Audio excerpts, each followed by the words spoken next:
بسم الله الرحمن الرحيم الحمد لله رب العالمين والعاقبة للمتقين والصلاة والسلام على نبينا محمد وعلى آله وأصحابه أجمعين. أما بعد فنتابع درسنا من أصول الثلاثة لشيخ الإسلام محمد بن عبد الوهاب بن سليمان بن علي رحمه الله تعالى. اینک ما درسوی خود را دوام میدهیم از متن سه اصلی از آن شیخ الاسلام محمد بن عبد الوهاب بن سليمان بن علي رحمه الله تعالى. ما اصل دویم را گرفتیم. مراد از اصل دویم یعنی که شناختن دین اسلام بود با دلیل ها و معنای اسلام از چی عبارت است آن را گذاشتیم و مرتبه های دین اسلام را گذاشتیم که اسلام و ایمان و احسان است و نیز رکنهای اسلام را گرفتیم. اکنون شیخ الاسلام می‌فرماید فدلیل الشهادة قوله تعالی شهد الله انه لا اله الا هو والملائكة واولو العلم قائما بالقسط لا اله الا هو العزیز الحکیم. یعنی دلیل گواهی یعنی گواهی دادن سخن او تعالی است. الله گواهی داد که نیست معبودی بر حق مگر او و نیز فرشتگان و صاحبان علم، یعنی اینها نیز شهادت دادند که جز الله یکان معبودی بر حق نیست. او بر پایدارنده عدل است، نیست معبودی بر حق مگر او پیروزمند و حکیم است. این سوره آل عمران آیه 18. و معناها لا معبود بحق الا الله لا اله نافيا جميع ما يعبد من دون الله الا الله مثبتا العبادة لله وحده لا شريك له في عبادته كما أنه لا شريك له في ملكه. معنای آن یعنی معنای شهادت از چه عبارت است؟ چنین است که نیست معبودی بر حق نیست معبودی بر حق جز الله، یعنی نیست معبودی بر حق انکار کننده تمام آن چیزی است که غیر از الله عبادت کرده می شود. وقتی که لا اله گفتیم چی می شود؟ این انکار میکنید تمام چیزهایی که غیر از الله و عبادت میکنند.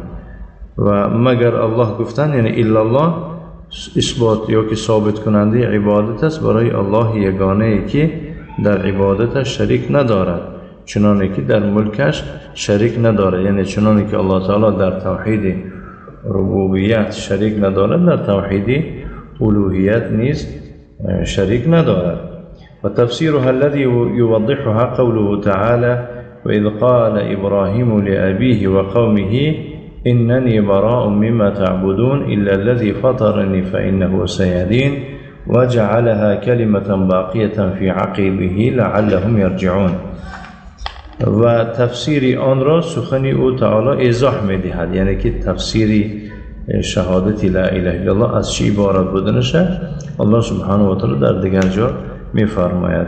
یعنی و چون ابراهیم به پدر و قومش گفت من از آنچه شما عبادت میکنید بیزارم مگر آن که مرا آفریده است، یعنی الله که او راهنمایم خواهد کرد و این سخن را یعنی سخن توحید را در فرزندان خود سخن پاینده کرد، یعنی که چنان سخت داشت فرزنداش که باشد که برگردن، شاید که فرزنداش از همه کارهای بد و از کارهای ناجویه به توحید برگردن.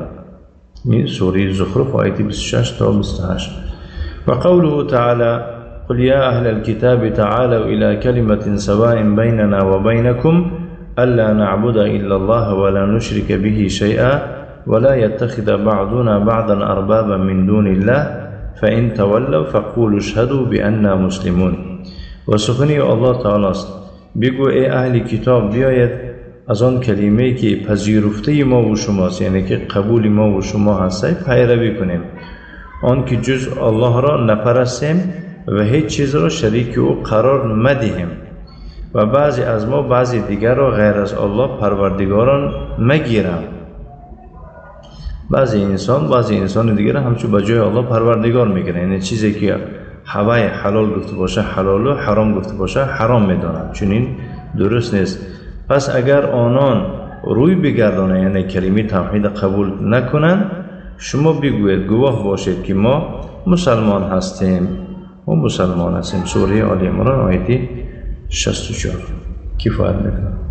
وصلى الله وسلم على نبينا محمد وعلى آله وأصحابه وسلم تسليما مزيدا وجزاكم الله خيرا وبارك الله فيكم.